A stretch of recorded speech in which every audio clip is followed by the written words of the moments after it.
Welcome to Marshall Secrets. I'm your host, Kris Wilder, with my effervescent and always smiling co-host, Lawrence Kane. Yeah, he's a chucklehead. Hey, Lawrence, this episode we're going to be talking about Starbucks foo. Starbucks foo. How about throwing things at students, but not in anger? Ooh, throwing things at students. And deadlines. And do you still move your lips when you read? Hey, let's talk about Starbucks foo. What are you talking about when you're talking about Starbucks foo? Yeah, okay. So what happened is I went over to Starbucks and I bought a venti latte. Now wait a minute. In the real world, that'd be a large. Well, that's probably extra large. I don't know. It's the biggest size they carry. Because I come from a land of small, medium, and large. Yeah, so this would be large then. Okay.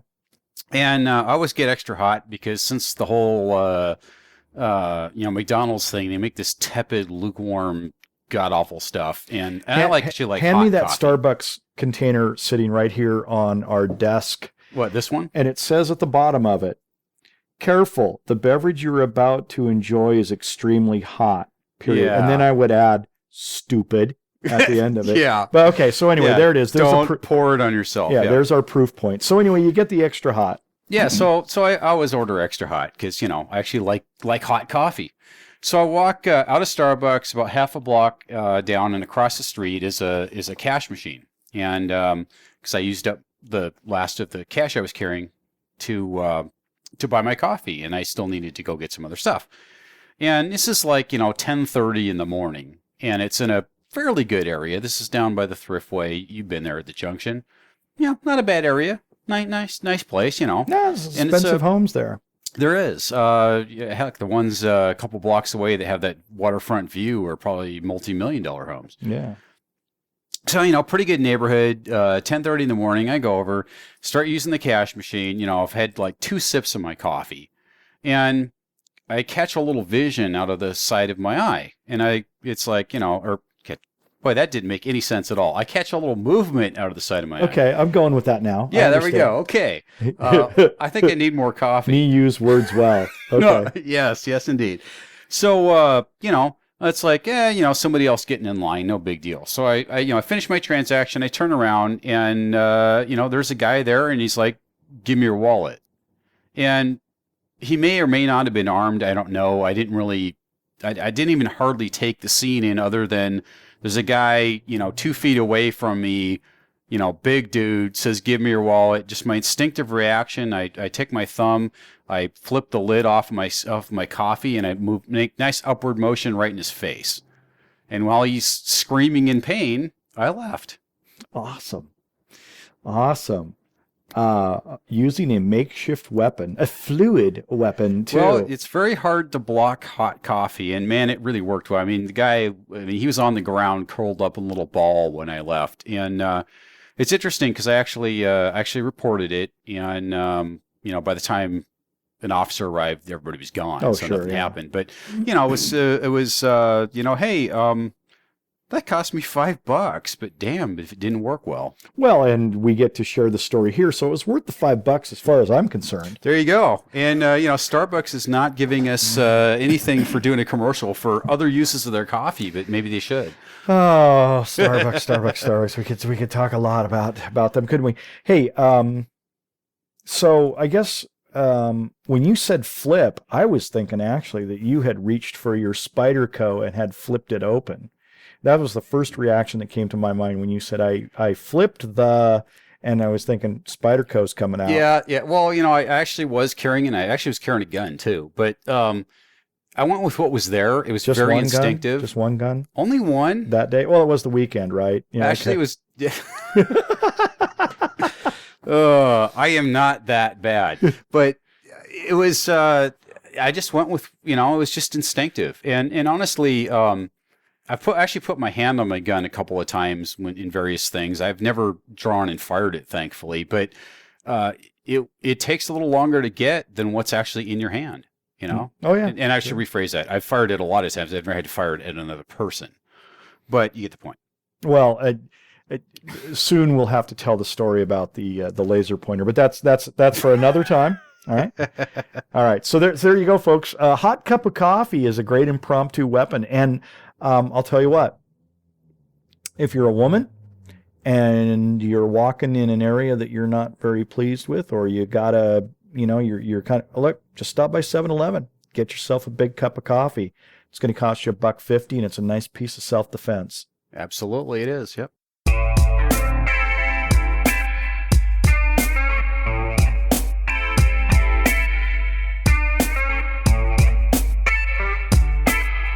Throwing things at students. What kind of training tip is that?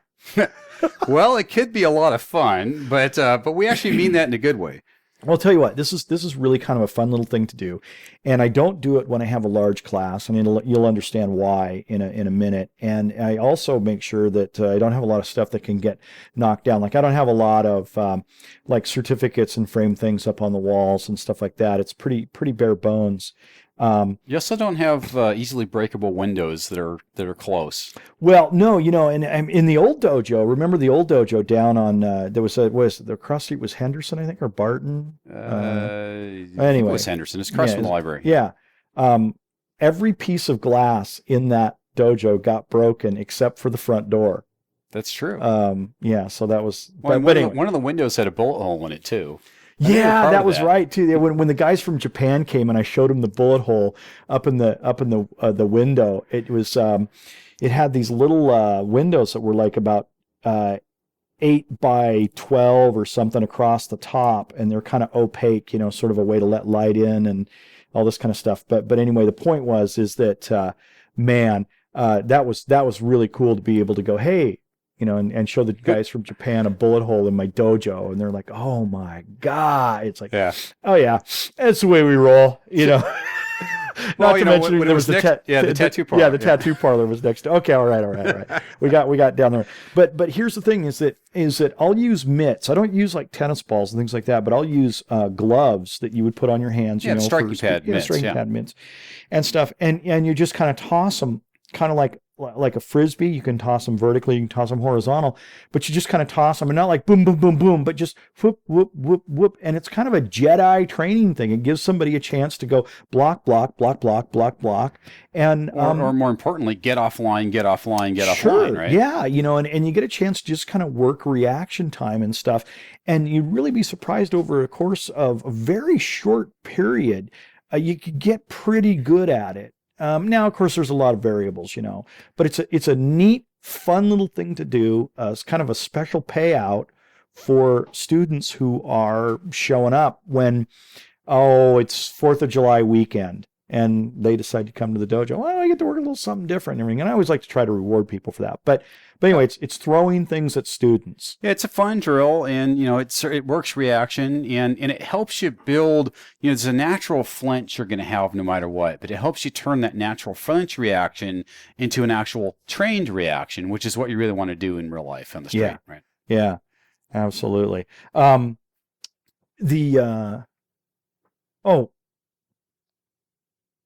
That'll get edited out. Time it.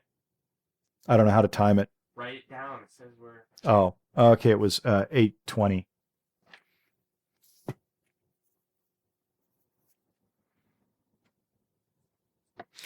At the dojo. Deadlines. They make for better quality, don't they? They do. But before we get into that, you know where the word deadline came from? No. Oh, I love this story. I don't have all the details, but so it'll be approximately correct. But there was apparently a Roman army back in ancient times had captured a vastly superior force that surrendered, and they didn't have any place to put them. And so one of the centurions thought, there's a lot more of them than there are of us. We've taken their weapons, but we don't have any, stockade or anything. So I have to come up with something creative. What he did is he took his pila, his spear, and he made a big old circle in the sand and had everybody stand inside the circle. And he said, "This is the deadline. If you step across this line, you're dead." And it made a very effective impromptu prison. And that's where the term deadline came from. Well, thank you, Professor Kane. Yeah. I didn't know that. Yeah. So obviously, the deadline we're talking about isn't dying for something, but it is making a firm commitment to something. So, for example, you are going to learn X kata by this date, or you're going to be testing on such and such a date, or, I want you to be able to do 100 push-ups by such and such a date or whatever. And putting that deadline on a goal really helps people achieve what they're trying to get to. Because if it's open-ended, I'll get around to it. I feel like watching the game today. Instead, if it's, oh, well, I've got a test in 2 weeks, I got to train today. I got to work. And I think I'd find it very useful. It really comes kind of out of the business world. When my employees have certain things that have to be done, I'll put, dates and a project plan together and all that to meet and interim milestones so that we know that we're making progress against the final goal. Same thing in the training hall. If you have a plan to say, I'm going to, I'm testing a year from now for my black belt. What do I have to do between now and then? What are the steps I need to take? What are the kata I need to work on? What are the self-defense things I need to work on? What are the exercises I need to work? Whatever, right? So I'm hearing you talk about three things. I'm hearing you talk about commitment. I'm hearing about forethought and focus. Absolutely. That's a great way to summarize it. Yeah. Because I would argue, and you would too, is that if in the stuff that we've written, if we don't have a deadline, it just doesn't get done. Oh yeah. Try putting out a book and meeting a publisher's deadline if you're not.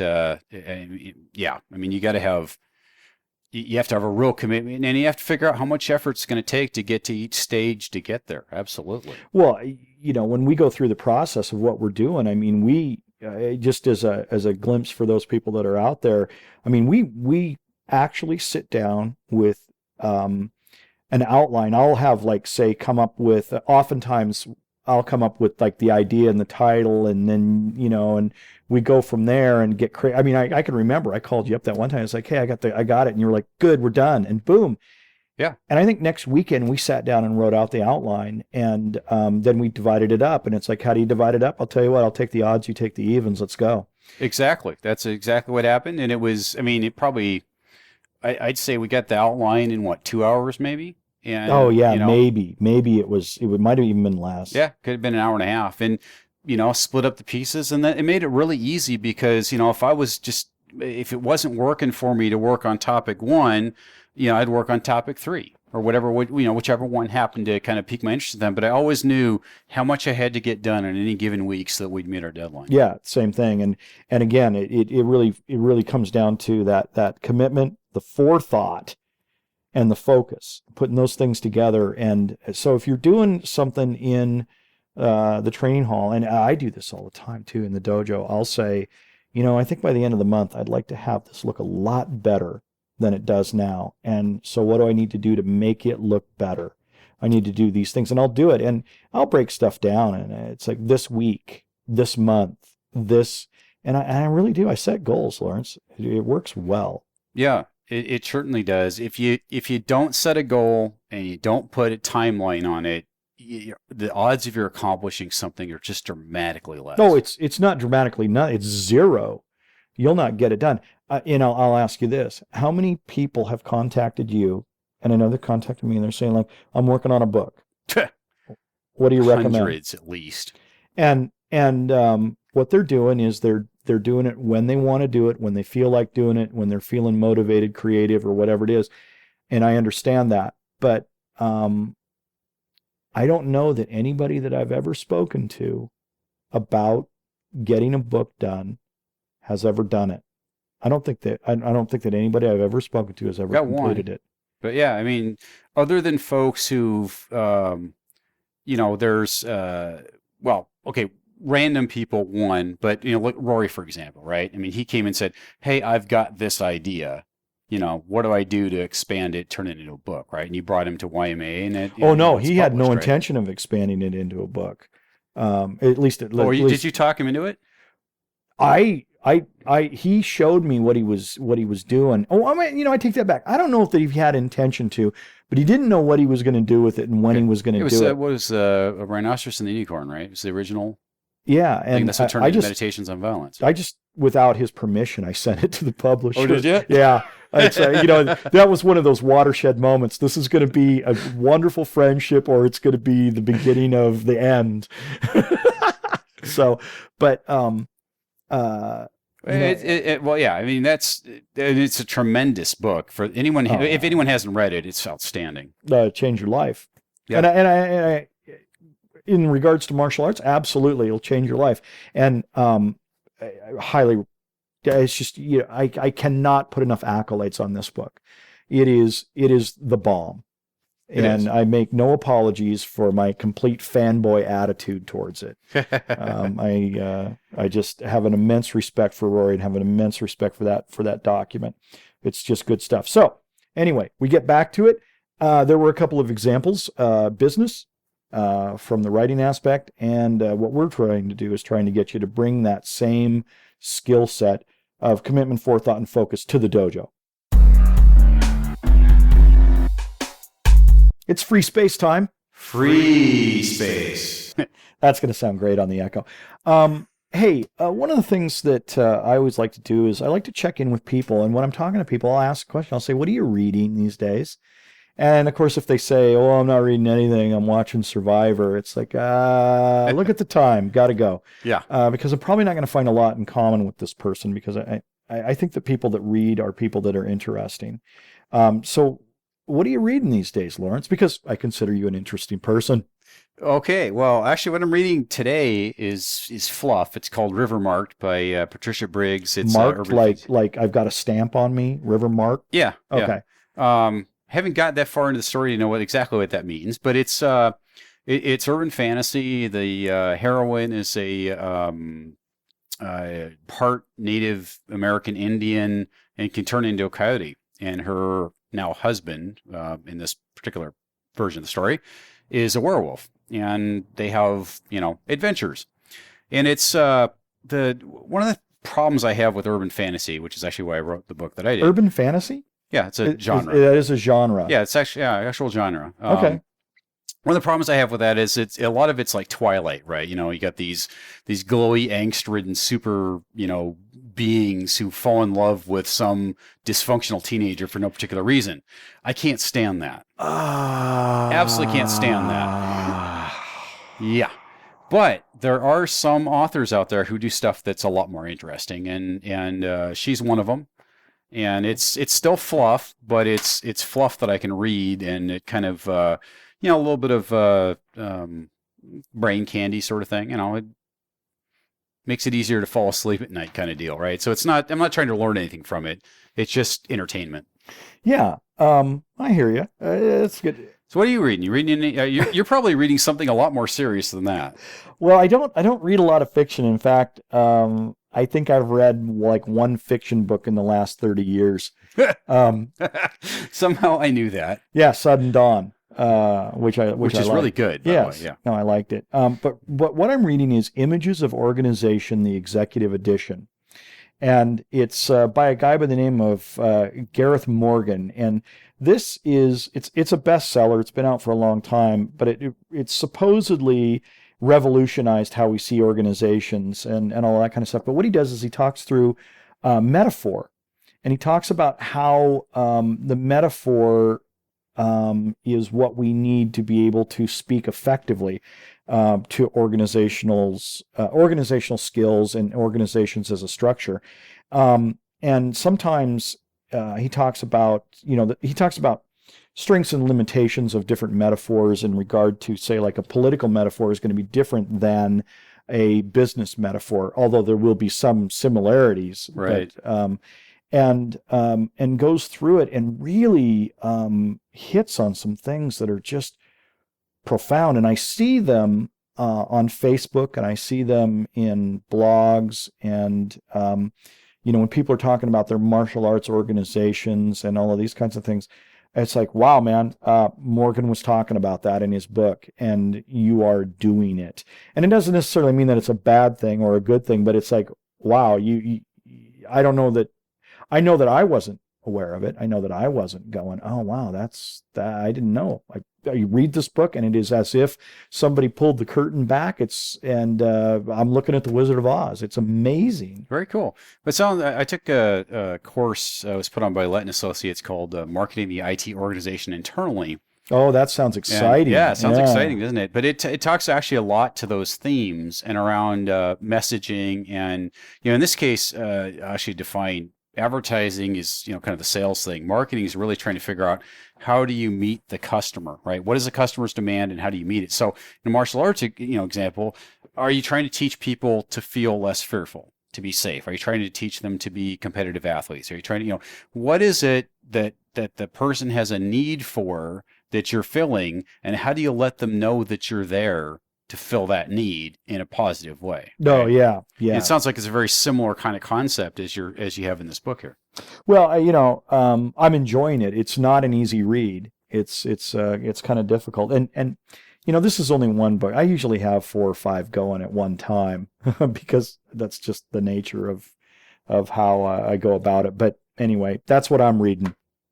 Cool. So you've got the serious thing, and I've got the fluff. It sounds like I need to read something serious again soon, doesn't it? Not necessarily. It's not necessarily. But anyway, these are the 2 things that we're reading, and I'm going to tell you what I think. I learned one time. I don't remember who said it. I wish I could attribute it to them, but they said, read outside your industry, and that has just been absolutely one of the best pieces of advice I've really ever got. In the top 20 pieces of advice I've gotten in my life, that is in the top 20. Yeah, that's a really good point. I do read a lot of martial arts books. I do read a lot of stuff for my regular job, but having a broad range of what you're looking at, it really helps you be able to have a different way of looking at the world, and frankly, you can be a lot more interesting conversations too. Yeah, that's true. Hey, if anybody wants to get a hold of you, Lawrence, what's the best way to do it? My direct email address, lakane@ix.netcom.com, or if you want to go on amazon.com and find any of my books, click through the author page. There's a link to my email. That way you don't have to remember it. So when I go to an Amazon page and I'm looking at, say, The Way to Black Belt or Little Black Book of Violence, there's actually going to be a little splash up there that says author's page. Or either that, or else you'll see the name of the author, and you can click on, it'll be hyperlinked. Just click on pull Little Black Book of Violence, for example. You can click on your name to go to your author page, my name to go to my author page. Do I have an author page? Well, if you don't, you either do or it's blank. One or the other. But it's kind of a neat service. Did a little bit of an aside, since Amazon is a bookstore originally. Amazon set up author pages where you can put your bio and links to your other web pages and whatnot. It has all your books in one spot. The other really cool thing, if you're an author, that Amazon's done now is you can actually track your sales through their site. Oh, good grief! Through the whole, it's not every outlet in the world, but it's through the I can't remember if it's National Book Network or something like that. But it pulls the stats up, and you can see book by book, how they're doing, a physical book, Kindle, what state. It's Amazing. Pretty slick. Amazing. Yeah. So instead of trying to figure out an Amazon rank, which doesn't mean anything, you can actually look at actual sales. Oh, well, cool. I guess I've learned something. There you go. And if somebody wants to reach me and find out what I don't know, they could do that at kwilder@quidnunc.net. That's KWILDER@QUIDNUNC.net. Like anybody can't spell quidnunc. Come on. Well, if you've had your 2 years of Latin and 1 of Greek, then you're ready to go. But if you haven't, you can also reach me at just westseattlekarate.com, and you can just find me right in there and how to contact me. But anyway, Lawrence, it's been a good show. Yeah, thanks everyone. Be safe. Yeah, and be well. Nice work. Hi, this is Kris Wilder from Martial Secrets. Martial Secrets is free, but it's not costless. So tell your friends about Martial Secrets. Your good words are the best endorsement we can have. Also, if you like what you hear, buy one of our books, buy one of our DVDs. We think they're pretty good, and we think you'll find value in them too. As always, we appreciate you listening and your support. You can find us pretty quickly by just going to Amazon.com, typing in Lawrence Kane or Kris Wilder, and you can find all of our books and DVDs there. Thanks for listening, and be well.